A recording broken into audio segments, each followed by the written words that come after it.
The Tour de Fleece is an event where spinners across the globe spin yarn in concurrence with the Tour de France. For the first time since 1989, there is a women's Tour de France called the Tour de Femme avec Swift. To celebrate the amazing power of women this tour, I'm going to do things a little bit differently. I'm going to share with you all the creative activities I enjoy in life as a woman, from cooking to cleaning to crafting and much more. Maybe learn a few skills along the way. I hope you will join me on my journey. Today's the day where I'm going to dye that beautiful cheviot yarn that I spun during the Tour de France. So I started by soaking it in a little lukewarm water with white vinegar. Then I lay it out carefully in the pan for the cooking process. The larger skein, I'm going to do a really cool technique where you dye it in color, tie little ties all over, and then over dye it with black. The smaller skein is going to be just dyed in the beautiful rainbow colors like the fiber was. If you haven't seen the fiber that was spun, check out my Tour de Fleece playlist.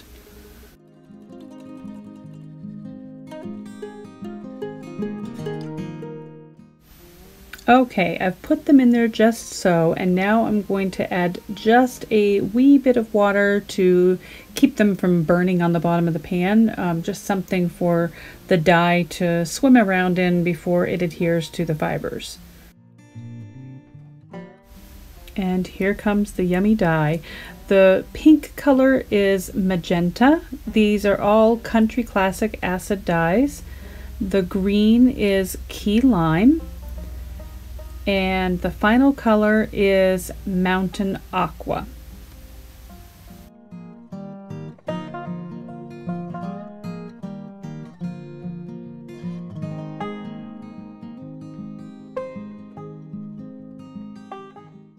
I wanted to make sure that the dye covered all of the yarn. I want it to have full saturation of color, so I poked it around a little bit and then added a little extra water just to make sure that it saturates. I cooked it on the stove at a very low heat for 30 minutes, and then the big reveal.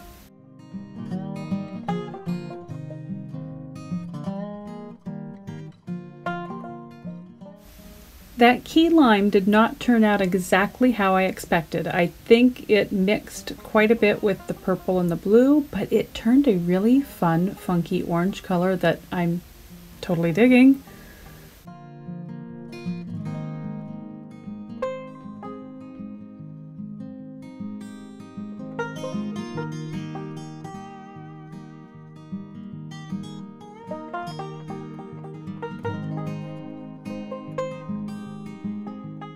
While the yarn is cooling in the laundry room, I decided to use a little bit of mohair to mop up that beautiful pink color that was left in the pan.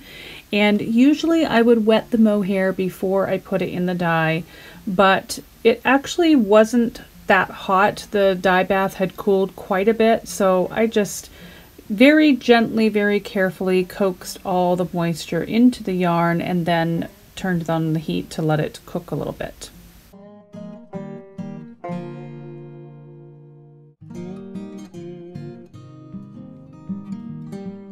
Now that the yarn has had a chance to cool to room temperature, I'm going to rinse it a couple of times in just clear, cool water and make sure that I'm getting all of the unused dye out of the yarn before I start to dry it.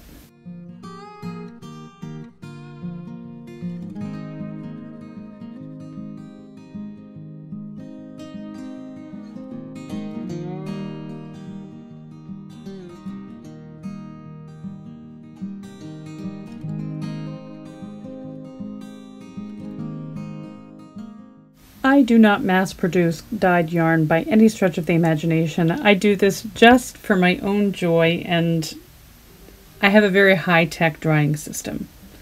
It's a Swiffer mop over the cupboards in my laundry room. It works. And now the scariest moment of all.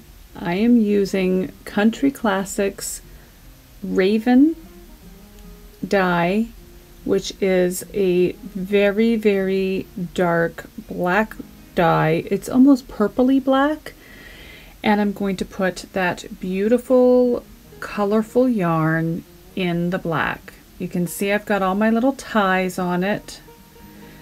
And it's going to go in the dark, dark dye. Hopefully the little ties will leave splotches of color, and the rest of the yarn will dye a over-dyed dark black. Oh, fingers crossed. Meanwhile, the mohair has finished its cooking and it is a beautiful shade of pink. It's mopped up all of the dye, or most of the dye, left over from the multicolored dye, and it's beautiful. And now the moment of truth. It's time to give the over-dyed yarn a little bath and reveal what is underneath those ties. In case you're wondering, the ties that I used are just a regular cotton scrap yarn that I used to make dishcloths. Here we go. I think the over dye is pretty cool. I like the colors that are left. And look, it worked!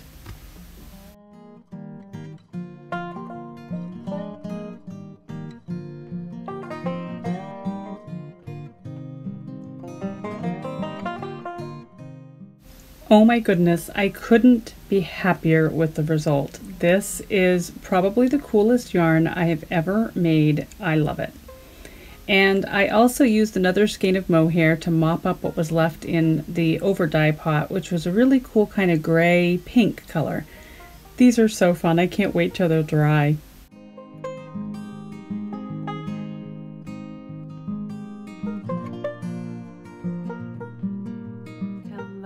It is the end of day 4, stage 4 of the Tour de Femme avec Swift has completed, and it was quite a wonderful race. There were a lot of, you know, like before, just the aggression and the attacks of these ladies is just incredible. But one thing that was kind of unique about this course is there was an extended gravel section. And there were some really horrific missed steps or, you know, slipped on the gravel. You know, obviously that's going to happen. You've got these little teeny tiny tires, and loose gravel is just is a recipe for disaster. But just before the gravel section, and I'm going to try to pronounce this correctly, Marlene Russa, she attacked. Like her team kind of was setting up for an eventual attack to try to take a stage win, and she happened to be in good position to take the lead at the opportunity that they did. And on her race radio, they actually had, you know, told her to go for it because she was really strong on the gravel. So she took off like a shot, and she did do amazing on the gravel.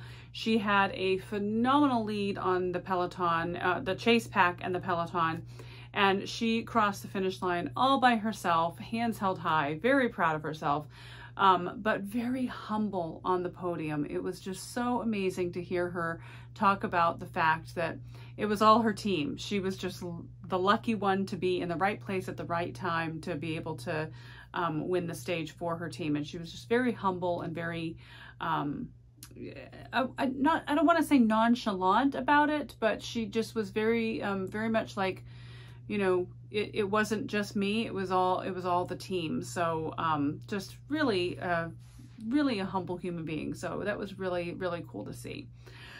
So Marianne Vos is still the race leader, as well as the yellow jersey and green jersey wearer for the moment.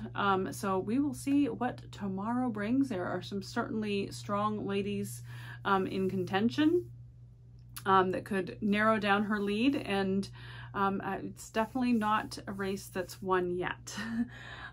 So I did some playing in the dye pot today. Would you like to see the results?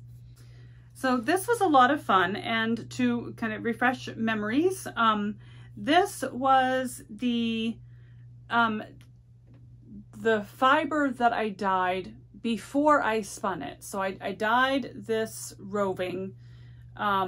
It's a Cheviot comb top actually.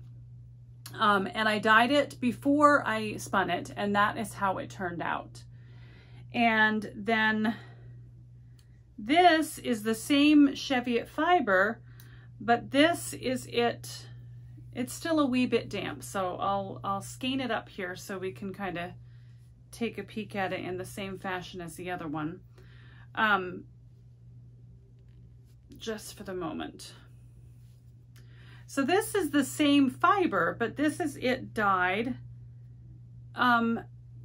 after it's spun. I mean, obviously I knew it was going to come out quite different, but equally really beautiful. I love how the green kind of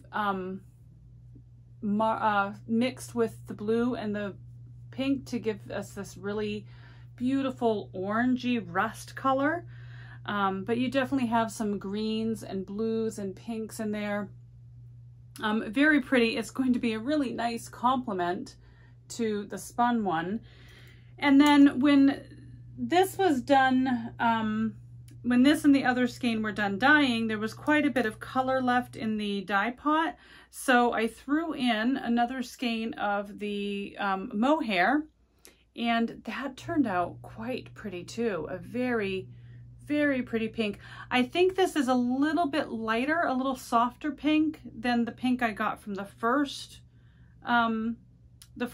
skein of mohair, but it is still absolutely stunning and beautiful, and I love it. Let that dry. And then I took the other skein of Cheviot and I dyed it in the same pan as you saw with the smaller skein, and then I put little ties on it, and I thought I recorded putting the ties on, but apparently I didn't because I can't find the footage anywhere. I must have forgot to hit the record button. But I tied the little ties on here and there, and then I threw it in a dye pot of black, and it turned out so stinking cool. I absolutely love it.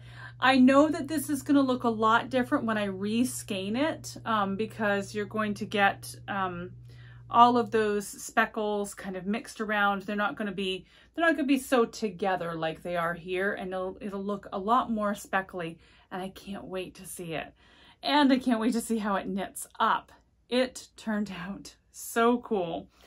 Now, when I finished dyeing this, there was quite a bit of the the raven color, which is kind of a really deep, deep, deep purple that makes the black. But there was also some pink in there. I think as the fiber was cooking, some of the pink from the yarn kind of let loose in the dye bath as well. So I also did a skein of mohair to mop that up, and it turned out so cool. It's a very pale pink, or like a pale gray with spots of pink in it. And if you look really close, I hope you can see that on camera. It's almost like the core of the mohair is pink and then the fuzz is gray. It's just so cool. And there's like darker gray here, but a light pink here. It's going to be stunning. If the other pink is darker than the one that I just did, I think I'm going to have a really, really pretty 3 skein variant for a Stephen West shawl. There was a shawl that he released, I think it might have been May. I can't remember the name of it, but it calls for 3 skeins of mohair, and it's a very light, very airy shawl, very summery shawl, and I think the pink and the gray would look so amazing. So we'll see if I have enough for it. it's going to be interesting. So that's my fun today, my creativity outlet for the day. I do love dyeing yarn. I don't do much of it. I used to do a lot more. I dyed a lot of fiber during my tour de Fleece. I think it was my second year, my first or second year. Anyhoozle. I haven't done it in a long time, and it was really nice to get my hands all stainy again. And I'll have to definitely do some more of it. But for today, I'm done, and I appreciate you watching. I hope you are enjoying things. We'll see what kind of trouble we can get into tomorrow. Thanks for watching. I really appreciate it. Take care.